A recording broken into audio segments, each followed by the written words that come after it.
ईशा सतत आपल्या वडिलांच्या घरचा मोठेपणा सांगणारी आणि प्रत्येक बाबतीत सासरच्या घराला नाव ठेवणारी होती. निशा सासूबाईंचे माहेर ते आलिशान घर आणि प्रचंड भव्यता पाहून आश्चर्यचकित झाली. राहुल आणि निशा दोघे कॉलेजमध्ये एकत्र शिकत होते. दोघांचे एकमेकांवर खूप प्रेम होते. राहुलच्या घरची परिस्थिती जेमतेम होती, पण निशाचे घर मात्र खूप श्रीमंत होते.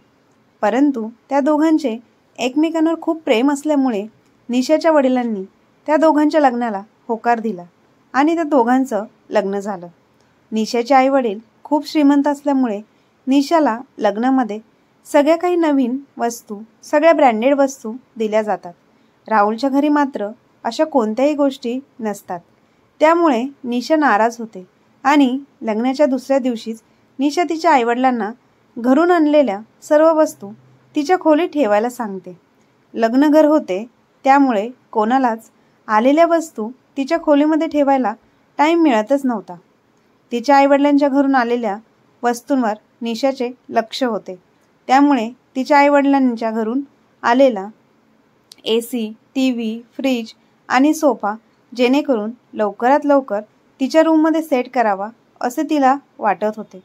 सकाळी जेव्हा निशा आंघोळीसाठी बाथरूममध्ये गेली तेव्हा तिने तिच्या सासूला आवाज दिला आणि म्हणाली, आई, हे कसलं बाथरूम आहे? या बाथरूममध्ये गिझरही नाही.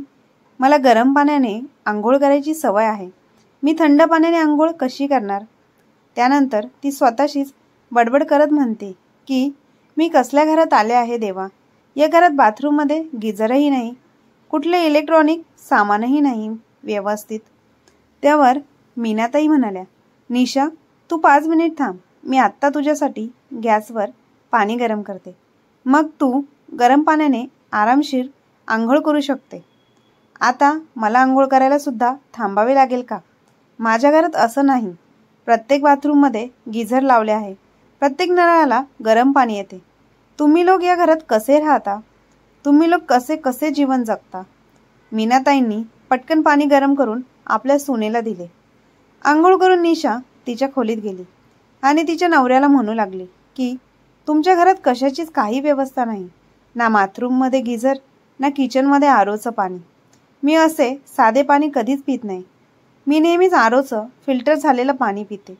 तू असं कर, माझ्यासाठी बिसलेरी पाण्याच्या बॉटल घेऊन ये. मी तुमच्या घरातले हे साधे पाणी, नळाचे पाणी पिणार नाही.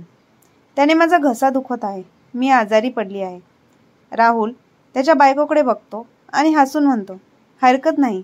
जर तुला साधं पाणी पिण्याची सवय नसेल तर मी तुझ्यासाठी बिसलेरी बॉटल विकत आणतो आणि ते पाणी तू पी. आत्ताचं तर ठीक आहे, पण जेव्हा मी इथे कायमचं तुझ्यासोबत राहील, कारण आता मी तुझ्यासोबत लग्न केले आहे ना, मग किती दिवस तू माझ्यासाठी बाटल्या विकत आणणार आहेस? मी पुन्हा घरी येण्याआधी तू ॲक्वागार्ड बसून घे आणि बाथरूममध्ये गिझर पण लावून घे. तुझ्या आईप्रमाणे मी पातेल्यात पाणी गरम करून आंघोळ करणार नाही. 2-3 दिवसांनी सगळे पाहुणे लग्नघरातून निघून गेले. निशाच्या माहेराहून आलेले सामान हळूहळू सेट होऊ लागलं. कोणते सामान कुठे ठेवायचे, कुठे लावायचे? निशाच्या वडिलांनी एक मोठा TV दिला होता, जो हॉलमध्ये लावला जाईल आणि हॉलमधला जुना TV समोरच्या खोलीमध्ये लावता येईल असे मीनाताईंना वाटले. TV लावण्यासाठी इलेक्ट्रिशियनला बोलवलं गेलं. संध्याकाळी हॉलमध्ये TV लावला. निशा तिच्या खोलीतून बाहेर पडताच हॉलमध्ये तिचा TV लावलेला पाहून ती जोरात ओरडली आणि म्हणू लागली, माझ्या माहेरावरून आलेला TV हॉलमध्ये कोणी लावला? माझ्या वडिलांनी माझ्या खोलीत लावायला दिला आहे. मला न विचारता माझा TV हॉलमध्ये कोणी लावला? निशाचे सासरे डायनिंग टेबलवर बसले होते आणि मीनाताई सोफ्यावर बसल्या होत्या. त्यांच्या सुनेचे असे बोलणे ऐकून ते थक्क झाले आणि त्यांनी विचारले की निशा, यात एवढे राग येण्यासारखे काय आहे? मीनाताई म्हणतात, निशा, मला वाटले हा मोठा TV आहे म्हणून तो हॉलमध्येच चांगला दिसेल. त्यावर निशा म्हणाली, तुम्हा लोकांना छोट्या टीव्हीवर बघायची सवय असेल, पण मला नाही. माझ्या माहेरच्या घरी खूप मोठा LCD TV लावलाय. म्हणूनच माझ्या वडिलांनी मला इतका मोठा LCD TV दिला आहे आणि मी तो माझ्या खोलीत बसून घेणार आहे. तो TV काढून टाका आणि माझ्या खोलीत लावा लवकर. आणि जुना टी व्ही पुन्हा हॉलमध्ये लावा. मी माझ्या खोलीत तो जुना आणि भंगार टी व्ही लावू देणार नाही. सुनेचे असे बोलणे ऐकून मीनाताईंना खूप वाईट वाटले आणि त्यांच्या डोळ्यातून अश्रूच आले. शेजारी बसलेले मीनाताईंचे पती माधवराव म्हणतात, अगं मीना, सुनबाई बरोबर बोलत आहे. आपल्याला आपला जुना टी व्ही पाहण्याची सवय आहे आणि मी तुला आधी सांगितले होते की मला त्या आपल्या जुन्या टी व्हीची सवय आहे. मी त्यावर अनेक वर्षापासून माझ्या बातम्या, कार्यक्रम बघत आलो आहे. मला तेच आवडते. हो सुनबाई बरोबर बोलत आहे. आम्ही आत्ताच तुझा टी व्ही काढतो आणि तुझ्या खोलीत बसून देतो. त्यावर निशा म्हणाली, पटकन करा. आणि निशा पाय आपटत तिच्या खोलीत निघून गेली. आणि माधवरावांना त्यांच्या सुनेचे वागणे अजिबात आवडलेले नसते. त्यांनी पाहिले की निशा नेहमी तिच्या माहेरचा मोठेपणा सांगत असायची की माझ्या आईवडिलांच्या घरात हे आहे आणि माझ्या आईवडिलांच्या घरात ते आहे. तिच्या वडिलांनी हे दिले ते दिले. मीनाताई त्यांच्या पतीला म्हणतात, आपल्या घरात काही कमी नाही. तुम्ही काम करता आणि आपला मुलगाही काम करतो. अजूनही तुम्हाला पेन्शन मिळते. आपलं घरही चांगलं चाललंय. आपल्याकडे कशाचीही कमतरता नाही. आपल्या घरात कशाचीही उणीव आहे असं मला कधीच वाटलं नाही. पण जेव्हापासून सुनबाई आली आहे तेव्हापासून ती आपल्याला घरातील नेहमी काही ना काही उणीवा काढत असते. तिला असं वाटतं की आपल्या घरात काहीच नाही, जसं काही तिच्या आईच्या घरातून सगळं आलं आहे. तिला तिच्या माहेरच्या घराचा खूप अभिमान आहे. माधवराव आपल्या पत्नीला समजावतात आणि म्हणतात, काही हरकत नाही. ती आत्ताच या घरात नवीन आली आहे. ती हळूहळू घरचे वातावरण आणि आपल्या सगळ्यांना समजावून घेईल. तिला आपल्या घराच्या वातावरणाशी जुळून घेण्यासाठी थोडा वेळ लागेल. माधवरावांच्या स्पष्टीकरणानंतर मीनाताईंना समजते, पण निशा तिच्या कृत्यापासून काही बदलत नाही.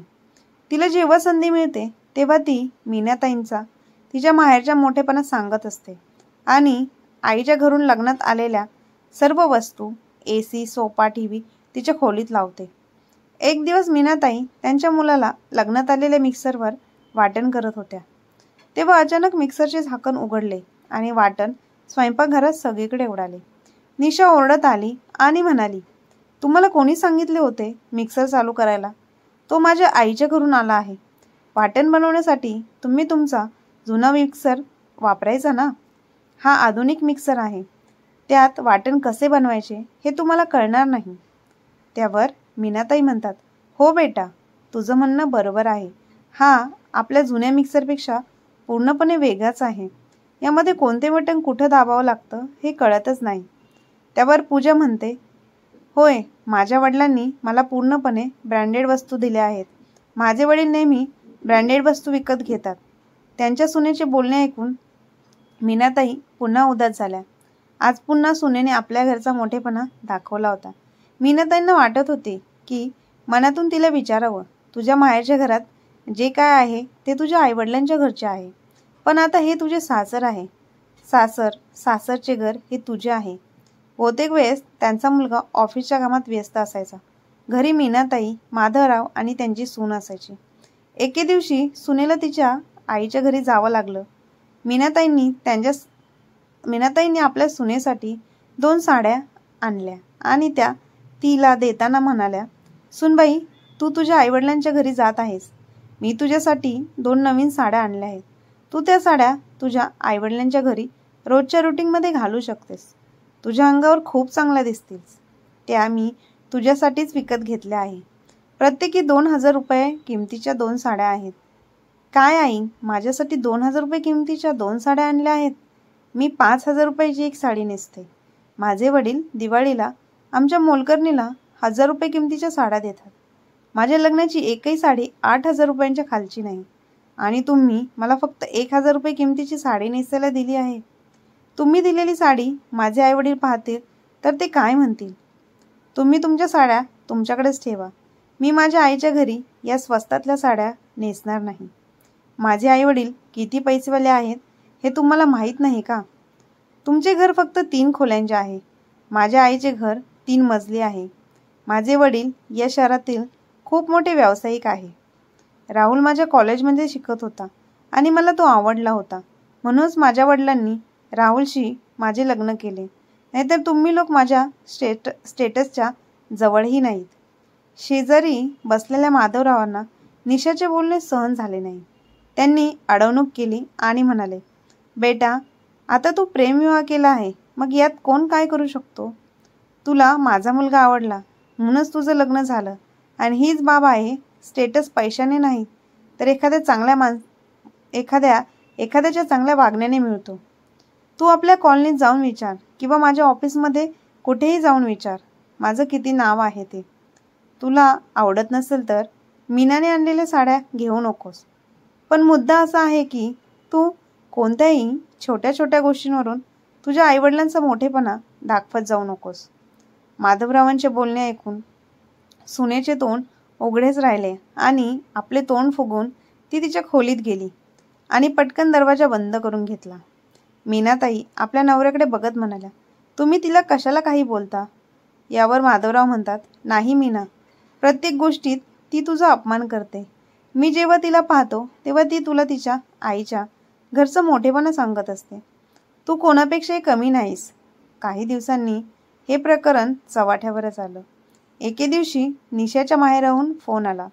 तिच्या धाकट्या भावाची एंगेजमेंट आहे, तर तुम्हा सगळ्यांना यावं लागेल. निशा तिच्या आईवडिलांच्या घरी जायची तयारी करू लागली. तिच्या आईवडिलांच्या घरी जायला लागल्यावर ती सासू सासऱ्यांना सांगते की तुम्ही सर्व चांगले कपडे घालून या, स्वस्त कपडे घालून येऊ नका, नाहीतर माझ्या आईच्या घरी 4 लोकांसमोर माझी आणि माझ्या आईवडिलांची इज्जत घालवाल. असे सांगून ती पुढे 2-3 दिवस अगोदरच तिच्या माहेरी गेली. एंगेजमेंटच्या दिवशी मुलगा राहुल त्याच्या आईवडिलांसह सासरवाडीला पोहोचला. माधवराव आणि मीनाताई सुनेच्या माहेरच्या घरात गेली. पण निशाचे तिच्या सासूशी आणि सासऱ्यांची वागणे तिथे सुद्धा बरे नव्हते की ती तिच्या सासूशी नीट बोलली नाही आणि त्यांना तेवढा मान सन्मानही दिला नाही. चहा पाणी झाल्यानंतर परत त्यांच्याशी कोणी तिथे बोललेही नाही. दोघे बिचारे त्यांच्या सुनेच्या भावाच्या एंगेजमेंट फंक्शनला उपस्थित राहून घरी परतले. मीनाताईंना पूजाच्या माहेरच्या लोकांचा स्वभाव आणि वागणूक अजिबात आवडली नाही. आता त्यांनी ठरवलं होतं की या लग्नाला त्या जाणार नाही, मुलाला आणि सुनेलाच पाठवतील असं त्यांनी ठरवलं होतं. एकदा जाऊन बघितलं आहे. त्यांनी ना कुठल्या गोष्टीला विचारले ना काही बोलले. वरतून निशा तिच्या माहेरचा मोठेपणा दाखवण्यात व्यस्त होती की आमचे 3 मजली घर आहे, माझ्या माहेरच्या घरात हे आहे, माझ्या माहेरच्या घरात ते आहे, आता मी पुन्हा तिकडे नाही जाऊ शकत. माधवराव म्हणतात, ठीक आहे, तुला जे योग्य वाटेल ते तू कर, ही तुझी मर्जी आहे. मी तुला कधी काही करायला मनाई केली आहे का? निशाच्या भावाचे लग्न झाले, पण मीनाताई आणि माधवराव लग्नाला गेले नाही, कारण नेमकी त्याच वेळी योगायोगाने त्यांच्या बहिणीच्या मुलाचे लग्न असल्याने त्यांना तिकडे जाणे सुद्धा तितकेच गरजेचे होते. दोन्ही बाजूचे लग्न व्यवस्थित पार पडले होते. निशा आणि मीनाताई दोघी घरी आल्या होत्या. एक दिवस मीनाताईंना त्यांच्या माहेराहून फोन आला की मीना यांच्या धाकट्या भावाला मुलगा झाला आहे, तर तुम्हा सर्वांना इकडे यावे लागेल. मीनाताईंच्या माहेरच्या घरी अशी प्रथा होतं की जर मीनाताईंच्या माहेरच्या घरी बाळ झाले असेल तर त्यांची आत्या मुलांसाठी खूप काही घेऊन जाते. आईसाठी कपडे, मुलांसाठी कपडे, काही सोने चांदी आणि खारीक खोबरे अशा भेटवस्तू घेऊन जाव्या लागतात. आणि जेव्हा ती परत येते तेव्हा त्यांच्याकडूनही तिला अनेक भेटवस्तू दिल्या जातात. बारशाचा कार्यक्रम मोठा साजरा केला जातो. नाचगाणीही होतात. माहेरी आलेल्या भावाला मुलगा झाल्याच्या आनंदात मीनाताई लगेच तिकडे बारशाला जाण्याची सर्व तयारी करू लागतात. त्या आपल्या पतीला म्हणतात, अहो ऐकलत का, इतक्या वर्षानंतर माझ्या भावाला मुलगा झाला आहे, म्हणून मी ठरवले आहे की आपण त्याला सोन्याची चेन घेऊन जाऊ आणि खूप काही भेटवस्तू पण घेऊन जाऊ. यावर माधवरावांनी त्यांच्या पेन्शनचे पैसे काढले आणि त्या पेन्शनच्या पैशातून त्यांनी सोन्याची चेन आणि काही कपडे विकत घेतले आणि भेटवस्तू म्हणून एक सुंदर असं खेळणं गिफ्ट घेतलं.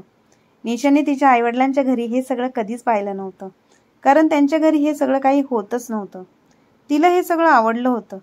ती जरा आश्चर्यचकित झाली, कारण तिची सासू त्यांच्या माहेरासाठी इतकं करत असते. एक दिवस ती सासूला म्हणाली, तुम्हाला तुमच्या माहेरच्यांसाठी एवढं करण्याची काय गरज आहे? तुमच्या माहेरचे नेहमी काही ना काही पाठवत असतात. मी तुम्हाला कधी तुमच्या माहेरी जाताना पाहिले नाही. या घरात येऊन मला वर्ष झाले आहे, पण तुम्ही एकदाही तुमच्या आईवडिलांच्या घरी गेल्या नाहीत. आणि आज तुम्ही जाणार आहात तर तुम्ही खूप काही सोबत घेऊन जात आहात. यावर मीनाताई म्हणाल्या, मुली, गेल्या 1 वर्षापासून मी माझ्या माहेरी गेली नाही, कारण मी माझ्या कामात खूप व्यस्त होते आणि तू पण सून म्हणून घरी आली होतीस. मला माझ्या नवीन सुनेला सोडून कुठे जावेसे वाटले नाही. आणि आज संधी मिळाली आहे तर मी माझ्या माहेरच्या घरी जाईन आणि तू पण माझ्या माहेरी चल. यावर निशा चिडून म्हणाली, मी तुमच्या माहेरी जाऊन काय करणार, आणि तेही खेडेगावात. मी इथेच बरी आहे. तुमच्या आईवडिलांच्या घरी नीट कशाची व्यवस्था असेल की नाही याचा मला प्रश्न पडला आहे. मला तिथे राहता येणार नाही. त्या खेडेगावात लाईटसुद्धा नसेल ना कशाची व्यवस्था असेल. यावर मीनाताई म्हणाल्या, तू एकदा माझ्या आईच्या घरी चल तर तुला तिथे नक्की आवडेल. राहुल निशाला म्हणतो, निशा, आपण सर्वांनी तिकडे जायला हवं. मामाने आपल्या सर्वांना बोलवलं आहे. तू या घरची नवीन सून आहेस. ते इतक्या दिवसापासून फोन करतात. तुला तर नक्की यावं लागेल आमच्यासोबत. खूप जबरदस्ती केल्यानंतर निशा तिच्या सासूच्या माहेरी जायला तयार झाली.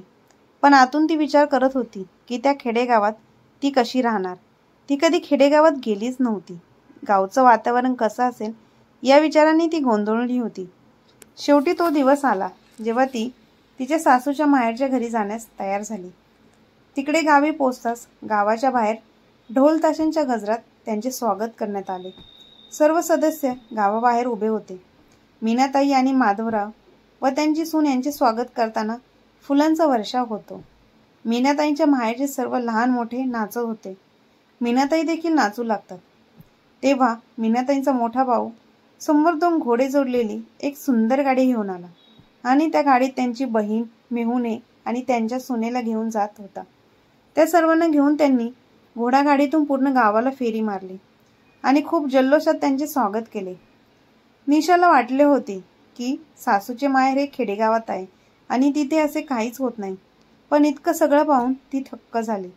आणि जेव्हा गाडी सासूच्या घरासमोर येऊन थांबली तेव्हा निशाला समोर एक मोठं घर दिसतं. त्या मोठ्या घरात 4 ते 6 घरं एकत्र बांधली जातील असं वाटत होतं. निशा मोठे डोळे करून तिच्या सासूच्या माहेरचं घर बघत होती. घरात प्रवेश करताच संपूर्ण घर शेणामातीने सारवलेलं होतं. सुंदर असं घराचं छत सुंदर लाल कौलारू होतं. घराचा हॉल इतका मोठा होता की त्यामध्ये एका वेळेस 3 गाड्या बसू शकतात. घराच्या समोर मोठे अंगण होते. अंगणाच्या एका बाजूला गाई म्हशींसाठी गोठा होता, तर दुसऱ्या बाजूला लहान मुलांना खेळायला जागा होती. तसेच झाडाला बांधलेला एक सुंदर झोकाही होता, ज्यावर लहान मुले आनंदाने झोका घेत होती. घराच्या मागच्या अंगणात सर्व पालेभाज्यांची बाग लावलेली होती. इतकं भव्य घर बघून निशाला धक्काच बसला होता. असं घर तिने कधीच पाहिलं नव्हतं, कारण अशी मोठी घरे शहरामध्ये नसतात. मोठी घरे फक्त खेडेगावातच दिसतात, कारण तिथे सर्व एकत्र कुटुंबात राहत असतात. तेवढ्यात मीनाताईंची मोठी वहिनी येते आणि त्यांचे पाय धुते आणि त्यांचा खूप मान सन्मान करते. वेगवेगळ्या गोड पदार्थांपासून, जे घरच्या गाईच्या शुद्ध तुपापासून बनवण्यात आले होते, त्याने सर्वांचे तोंड गोड केले जाते. नंतर जेवणाची वेळ होते तेव्हा ताटात सर्व प्रकारच्या भाज्या वाढल्या जातात. 2 प्रकारचा भात वाढला जातो, जो त्यांच्या शेतात पिकला जाणारा प्युअर इंद्रायणी तांदळापासून बनवलेला असतो, आणि बरेच विविध प्रकारचे पदार्थ वाढले जातात. रात्री जेवण झाल्यानंतर सगळे गप्पा मारायला अंगणात बसतात. पण त्याच वेळेस निशा विचार करत असते की तिच्या सासूला हे कधी म्हणणार की आई, तुमच्या माहेरचे घर खूप छान आहे. तिला ते खूपच आवडलेले असते. तिला तिच्या सासूला विचारायचं असतं, तुम्ही मला कधी का नाही सांगितलं. शेवटी तिला संधी मिळाली आणि ती तिच्या सासूच्या जवळ गेली आणि त्यांच्या शेजारी बसून तिने विचारले, आई, तुमच्या माहेरचं घर इतकं मोठं आहे, तुम्ही मला कधीच का नाही सांगितलं. त्यावर मीनाताई म्हणाल्या, मुली, माझा भाऊ खूप मोठा जमीनदार आहे. या गावात सर्वाधिक शेती माझा भाऊ करतो. त्याच्यासोबत या गावातील सरपंच देखील तो आहे. आणि जेव्हा उद्या सकाळी तू आमच्या शेतावर जाशील तेव्हा तेथील फार्म हाऊस पाहून तुला खूप आनंद होईल. निशा म्हणते, आई, मामाच्या इथे फार्म हाऊस सुद्धा आहे. अरे बापरे.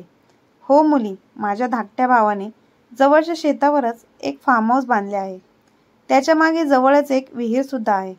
त्यातच आम्ही लहानपणी पोहायचो सुद्धा. आम्ही लहानपणी खूप कामसुद्धा तिथे केले आहे. तिथे शेतीत सगळ्या प्रकारच्या भाज्या पिकतात. घरात सगळ्या भाज्या तिथूनच येतात. बाहेरून भाजी कधी विकत घ्यावी लागतच नाही. इथे प्रत्येकजण ताजी आणि एकदम फ्रेश भाजी खातात. सासूचे आई वडील एवढे श्रीमंत आहे आणि गावाकडे राहून सुद्धा मामाकडे 3-3 कार होत्या. त्यांच्याकडे एवढं मोठं घर आणि फार्म हाऊस सुद्धा होतं. फार्म हाऊस, ट्रॅक्टर, एवढी जमीन आणि मालमत्ता हे सासूबाईंचं आहे हे ऐकून निशाला धक्का बसला. कारण तिच्या सासूबाईंच्या माहेरी 3-3 कार होत्या. ते खूप श्रीमंत होते. एवढे मोठे घर, शेती, फार्म हाऊस, एवढा मोठा जमीन जुमला होता. पण तिच्या सासूने त्याचा कधी उल्लेखही केला नाही किंवा त्यांच्या माहेरच्या घराबद्दल कधीच मोठेपणा सुद्धा दाखवला नाही.